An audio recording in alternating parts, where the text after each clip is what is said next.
Oh, Prince. Antayin mo ako, kukuha lang ako ng tubig.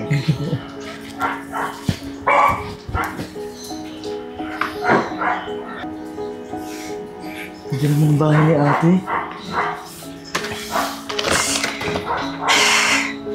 Ay ate, pwede bang makituloy muna ako sa'yo dito kasi hindi ko na rin kaya dun sa ano na uupahan ko sa'yo. Disgrasya ako eh. May tumahimik ka nga. Unang bungad mo, pumunta ka dito, yan yung sinasabi mo sa akin? Hindi ka ba nahihiya? Hoy, matagal na kitang kinalimutan. Matagal ko nang kinalimutan yung pamilya natin. Kasi, mahirap. Pero kapatid mo ako. Ay, wala akong pakialam kung kapatid kita. Narinig mo, di ba? Kinalimutan na kita. So, ibig sabihin nun, wala na akong kapatid na Prince. Ate. Ang kapal mo naman, no? Hinanap mo talaga tong bahay ko? Para dito lang tumuloy? Ikaw, nagmana ka talaga sa mga magulang natin. Ang kapal ng mukha. Ano, di ka na nahiya? Tignan mo! Baldado ka na. Tapos ano? Ako mag-aalaga sa'yo? Pabigat ka? Palamunin ka? Pasensya na, wala na kasi ako matutuluyan eh. Kaya ko wala akong pakialam. Kung ako sa'yo, umalis ka na dito sa pamamahay ko. Bago kita, alad ka rin. Ano, layas na! Nakakahiya ka? Eden! Kumuha ako ng tubig kasi bibigyan mo si Prince. Papunta pa lang ako, ang lakas na ng boses mo. Ano mangyayari dito? Bakit mo yung pinatuloy? Di ba nag-uusap na tayo? Na kapag may pamilya akong pumunta dito, huwag mong patutuloyin. Kasi mga mukhang pera. Pambihira naman, Eden. Tignan mo naman yung kalagayan ng kapatid mo. Na-aksidente siya. Ay naku, Renz! Ayun ka na naman eh. Napakamatulungin mo. Ano? Gagastusan mo to? Wala nga ambag eh. Pumunta lang dito para magpabigat. Makikituloy pa. Eden, naririnig mo ba yung sarili mo? Of course, naririnig ko. Hindi ako bingi. Eden, tumawag sa akin si Prince. Humihingi ng tulong. Pinuntahan ko sa ospital. Ako na nagbayad ng bills niya.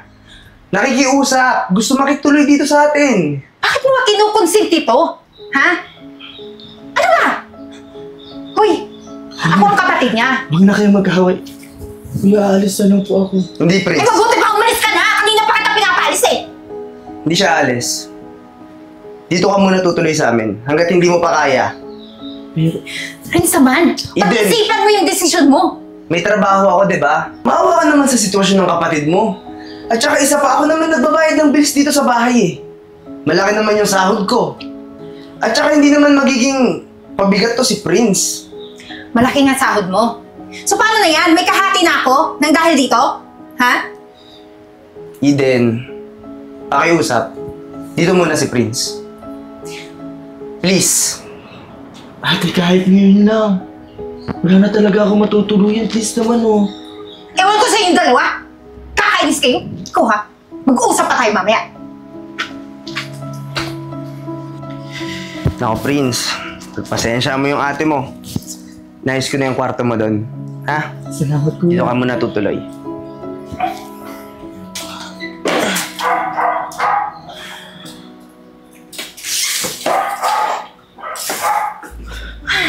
Ate, nagluto po ako ng tinola doon. Nagwawalisan po ako para malinis yung bahay mo. Sa tingin mo kakain ako nun? Paano kung may lason yun?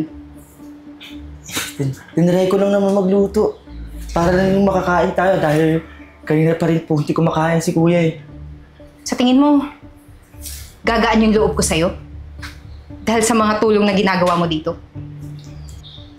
Para sabihin ko sa'yo, hindi. Ate, ba't ka ba ganyan sa akin?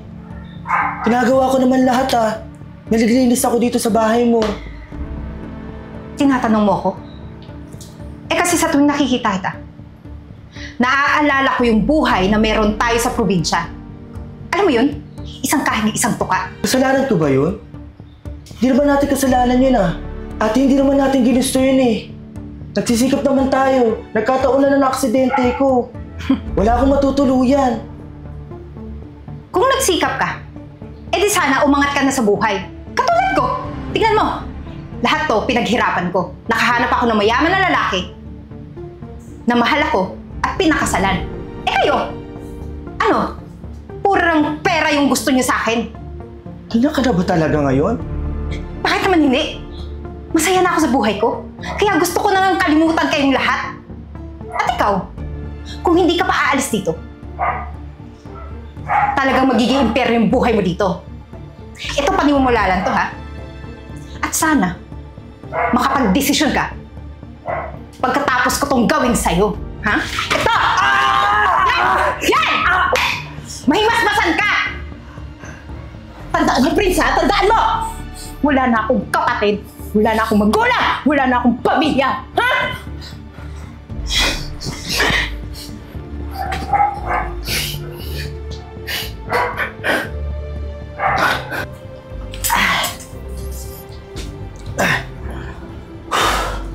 Tapos na. Pagod ako. Pagod ka na? Ito, magpahinga ka na. Dito ka matutulog. Pero binigyan ako ng kwarto ni Kuya. Doon daw ako matulog ngayon. Kapal naman ang mukha mo. Hindi ka nahiya?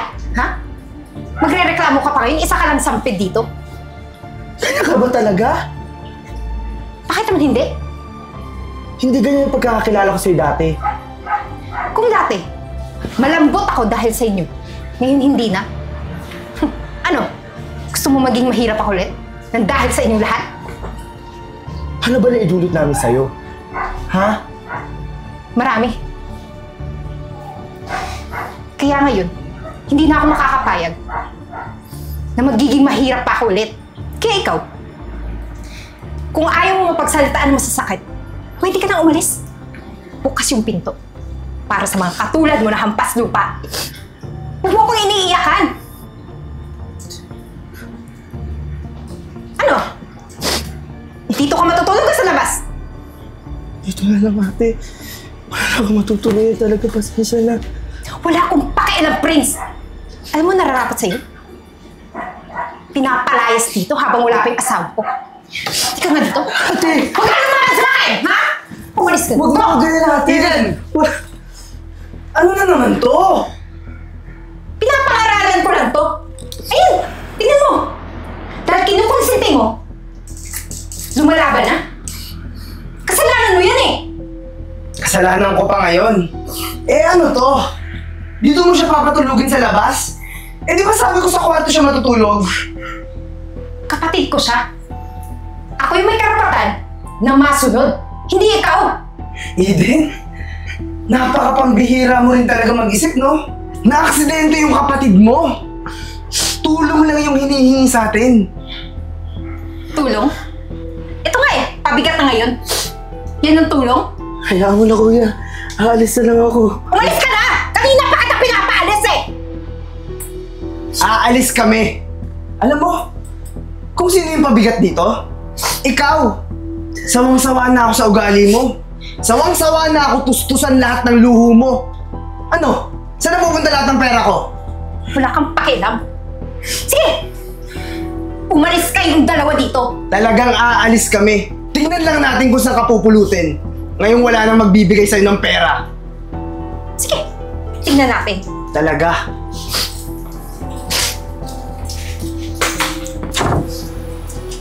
Pasensya na, Kuya. Wala na rin talaga ako matuluyan eh. Dami ka pa. Nako, Prince. Huwag ka humingi sa akin ng pasensya. Meron pa tayo matutuluyan kasi meron pa akong isang kondo. Doon muna tayo tutuloy. Maraming salamat, Kuya. Grabe talaga yung ate mo, no? Kakaiba yung ugali. Pero, kamusta na nga pala yung injury mo? Eh, mga ilang linggo na rin, Kuya. Magiging okay din naman na to. Basta, Prince, maganda ka lang kasi bukas na bukas, pupunta tayo dun sa opisina ng kaibigan ko. Tutulungan din kita humanap ng trabaho. Salamat, Kuya. Kailangan na kailangan ko rin. Sige. Tapos yung mga gamit mo pala, dadaanan ko na lang din siguro dito bukas. Ano, tara? Tara. Pre, Kumusta, pre? kagabi di ba tinawagan kita? Kasi may ipapasok sana ako sa'yo na aplikante natin dito sa kumpanya mo eh. Baka meron ka dyan opening. Siya ba si Prince? Opo, Oo, ako siya. si Prince. Pero, pre, nakakapagtrabaho ba siya? Oo pre, kasi yung paa niya, hindi naman yan pang matagalan eh. Parang minor injury lang yan. Parang ilang linggo lang magaling na rin yan eh. Nagpa-check po ako sa doktor 2 weeks daw po. Okay na daw po itong ano. Naway, mas maging mabilis yung paggaling mo. Alam mo, Prince, dito sa kumpanya ko, once na maganda performance mo, pwedeng kang ma-promote. Maraming salamat po. Kailangan ko po talaga ng trabaho. Kaya kung halimbawang natanggap ka, galingan mo ha, at sayang sa lahat. Maaasahan po ninyo yan. Naku pre, hindi talaga ako nagkamali sa'yo. Sige, asahan mo, pre. Salamat po. Maraming salamat po. Ngayon pa lang, tanggap ka na sa kumpanya. Salamat po. Galingan mo, Prince, ha? Oo. O, paano ba yan, pre? Ikaw na bahala dito kay Prince, ha? Sige pre, ako na bahala dyan. May lalagay ako sa kanya ng magandang posisyon. O, sige, Prince. Ingat ka po. Oh Prince, congratulations. Maraming salamat po, sir. Sige, mo po ka lang. Sabi ko sa iyo kapag ginalingan mo, malayo ang mararating mo. Mas lalo ko pang gagalingan, sir. Ngayon, HR manager ka na. So, sa iyo ko papamahala at ikaw na bahala sa mga tao natin. Okay? Maraming salamat, sir. Baka mamaya, pati posisyon ko, mapalitan mo, ha? Hindi po, sir. So, marami tayong aplikante sa labas. So, ikaw na bahala, okay? Ako nang bahala, sir. Kaya ko yan, sir. Congratulations ulit, please. Salamat po. Congratulations. Sige, bahala ka na dyan. Salamat po, sir.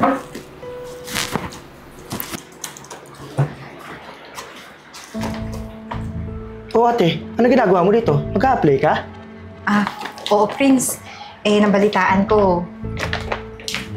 Dito ka na nagtatrabaho. Tapos, HR manager ka. Baka naman pwede mo akong tulungan makapasok dito. Let's see. Pakita na papers mo.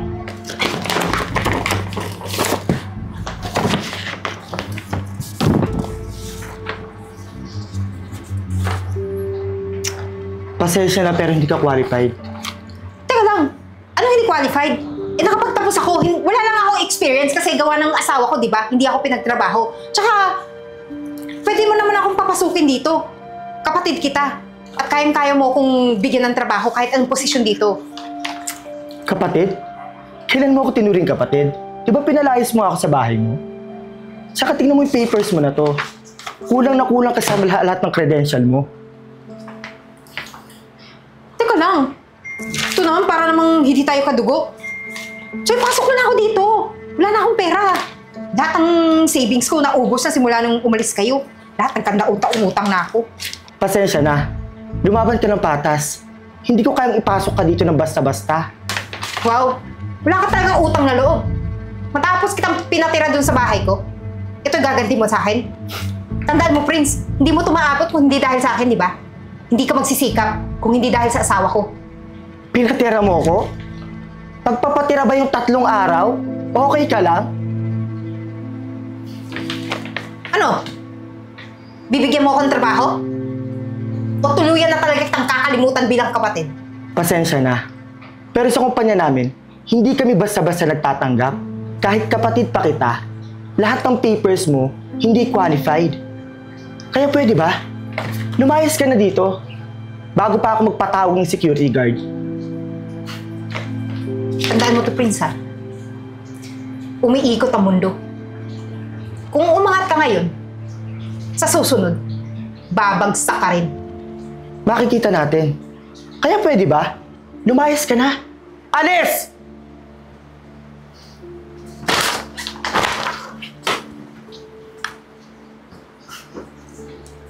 Sabi ko sa'yo hindi ako nagkamali na tinulungan kita kasi tingnan mo, ang galing mo naman pala mag-manage. Nakapagpatayo ka pa ngayon ng restaurant.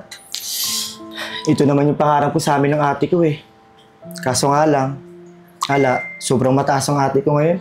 Kahit walang-wala na nga siya ngayon eh. Andun pa rin yung pagmamataas niya. Ganun talaga wala tayong magagawa. Ugali na ng ate mo yun. At saka, pagbutihin mo pa pagmamanage nitong restaurant niya, ha? Makakaasa ako yan. Eden?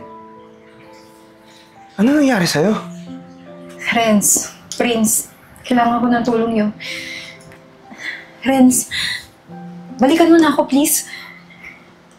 Eden, hindi na ako makikipagbalikan sa'yo. May girlfriend na ako. Ano? Girlfriend na kayang umintindi at hindi masama ang ugali. Tsaka, di ko masisisi yung nangyari sa'yo ngayon. Sa ugali mo ba namang napakasama? Mukhang pati yung buhay ngayon gusto kang turuan. Prince naman, Sa haba-haba ng pinagsamahan natin, ganun mo lang ako kadali pagpalit. Prince, kailangan mo yung tulong mo. Prince, parang awa niyo na. Pinaghahanap na ako ng mga tao sa mga pinagkakautangan ko. Ate, kung gusto mo, i-hire kita. Pero isang bilang... Ano? Waitress? Kapatid kita, hindi ka ba nahihiya? Kailangan manager ako dito. Kung hindi mo gusto yun, hindi kita matatanggap dito. At saka di ba kailangan mo ng trabaho? Eh bakit parang namimili ka pa ngayon? Alam mo ba, ang mga waitress dito napakagaling at matitino? Eh kahit na. Ikaw, asawa ko, magiging waitress dito? Alam mo naman kung saan ako galing, di ba? Hindi na tayo mag-asawa. Analig na tayo. Pero Renz, baka pwede niyo pa ako matulungan. Kailangan nyo ng pera. Kung hindi, mapapakulong ako ng mga taong pinagkakautangan ko. Kung ayaw mo makulong, tanggapin mo yung trabaho. Huwag ka namimili na trabaho. Hindi. Ayoko. Wala na kami magagawa dyan. Hindi na kita matutulungan. Tulad niyan, naghihirap ka na nga, pero ang taas-taas pa rin ang pride mo. Ang taas-taas pa rin ang tingin mo sa sarili mo. Ikaw yung mataas yung tingin sa sarili. Sige. Kung wala ka namang sasabihin maayos, okay, fine. Kasi walang-wala ka ng ate talaga. At ikaw, good luck sa bago mong jowa. Magsama kayo.